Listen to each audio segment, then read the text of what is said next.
Tá caindo mais perguntas aqui. Margarete Aparecida pergunta: por que optar por um síndico profissional? E ela pergunta quais são as vantagens. Acho que a gente pode fazer uma casadinha aí, né, Mar? Vamos lá. Quer responder a primeira parte ou eu respondo a segunda? Olha, pessoal, na minha visão, até ir acompanhando tudo isso que está acontecendo hoje, né? Quando nós chegamos aqui, o Maurício contou bem, 2000, 2003, não se existia nem tributos, tá? A gente mal fazia nota para arrecadar DARF de taxa de administração, podia ser com recibo, né? Estou contando fatos mesmo, pessoal. Então, assim, o mercado era feito de uma forma administrativa, ok, tinha-se já prestação de contas, rateio, baixo, o borderô, quem é da minha época que trabalhou com borderô? Nossa, o borderô, francesinha. Quem conhece a nomenclatura francesinha também, levanta a mão. Vamos contar a idade agora, vai.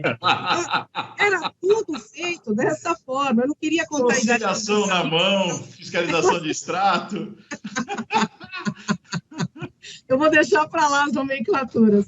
E aí, o que acontecia? Dava para se fazer e não tinha tantas necessidades, mas a coisa foi mudando ao decorrer dos anos, com a entrada de gestão tributária, gestão jurídica, a parte operacional mesmo do próprio, quem está lá na frente do condomínio, de ter que entender um pouco de edificações, porque tem coisas que você precisa conhecer ali, até para as manutenções rolarem de uma forma correta, para você estar numa reunião ali, tete a tete com a própria incorporadora e discutir a coisa de uma forma concisa, porque antes a gente não entrava na briga da incorporadora, né? A gente ficava assim, bom, é ela e o condômino, mas agora a coisa mudou um pouquinho, viu? Porque tem momentos que você precisa sair de cima do muro. Eu falo, quem fica em cima do muro é gato, né? A gente não é gato, então precisa entender. Então, até a própria mudança na minha percepção do mercado, para quem perguntou, exigiu-se um pouco mais de conhecimento e qualificação para você estar à frente do condomínio, cuidando dele praticamente como uma empresa, porque ele tem recolhimentos, ele tem a REINFE para ser entregue, ele tem a DCTF Web, ele tem o E-Social, que você vai ter que mandar todo mês. E aí, essas necessidades que foram surgindo no decorrer, fizeram com que houvesse uma qualificação melhor e que os profissionais que viessem para essa frente tivessem que conhecer as obrigações, porque a gente acompanhou nesse decorrer, para quem perguntou, muita gente deixava de recolher a DIRF, porque falava assim, não, mas condomínio não recolhe a DIRF. Opa, sim, você não teve o prestador de serviço? Você não contratou lá uma pessoa que prestou serviço? Essa nota não teve o recolhimento do imposto de renda na fonte? Então, você vai ter. Poxa, mas eu nunca fiz. Né? Então, o que acontece? Por não saber o todo, algo se deixava de ser feito e muitas vezes gerava um problema. Eu vou nessa linha mesmo, até para dar uma atenuada na linha do tempo, e vou deixar a segunda parte para você trazer, Mar. Aí ela perguntou sobre a questão das vantagens, né? Eu acho que os dois perfis, moradores e síndico profissional, tem suas vantagens e desvantagens, né? A gente não pode, como eu já informei, não dá para desmerecer nenhum perfil, tá? Mas falando especificamente do profissional, né? Primeira característica do síndico profissional, impessoalidade. Pô, Maurício, o que é impessoalidade?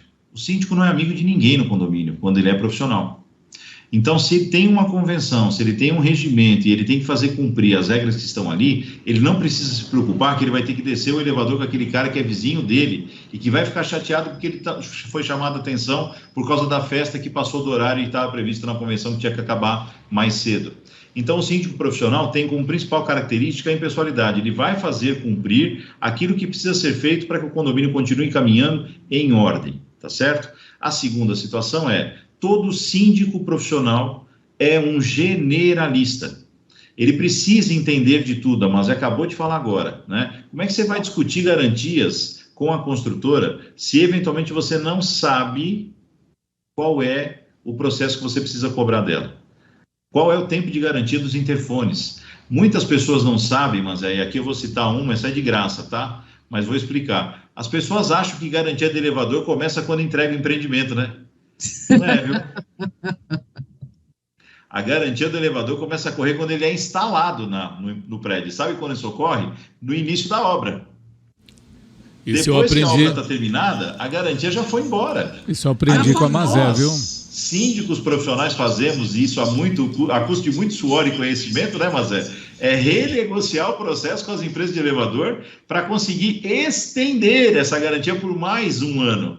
Vamos prorrogar, né? Porque às vezes nem conseguiu fazer a GI ainda, né? Nada, já venceu. Detalhe, né?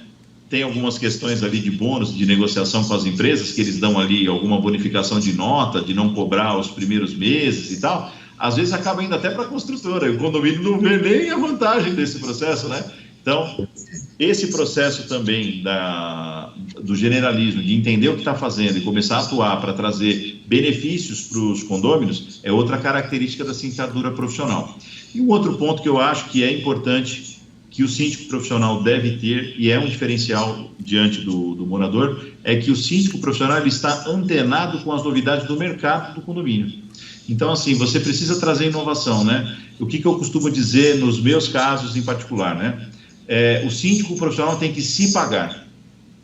Então, nós temos que atuar de forma a ser tão proativos, entenda, não é sacrificar a operação, nem conforto, nem nada, mas ser proativos nos processos de negociação e tentativas de redução de custo do condomínio a ponto de justificar os teus honorários. Se a gente consegue fazer isso, eu acho que a gente atingiu de fato o nosso objetivo, entregar o empreendimento, garantir a entrega do conceito imobiliário vendido pelas construtoras, porque hoje não se comercializa unidade imobiliária, se comercializa conceito, e gerar a valorização que o condomínio precisa ter para que todos, indiferente do formato, seja investidor ou morador, atinjam o objetivo que é ter o seu patrimônio valorizado e em pleno funcionamento. Gente, vocês viram que esse homem já tem previsão de livros, curso, já tem alguma coisa no mapa? Porque eu acho eu estou começando a gerar o conteúdo ali e a gente vai conversar futuramente sobre isso também, mas pode ter certeza. Logo mais você vai ouvir novidades aí. Isidoro, vou passar a palavra para você, porque senão a gente vai virar a noite aqui ouvindo as histórias e todas as dicas do Maurício.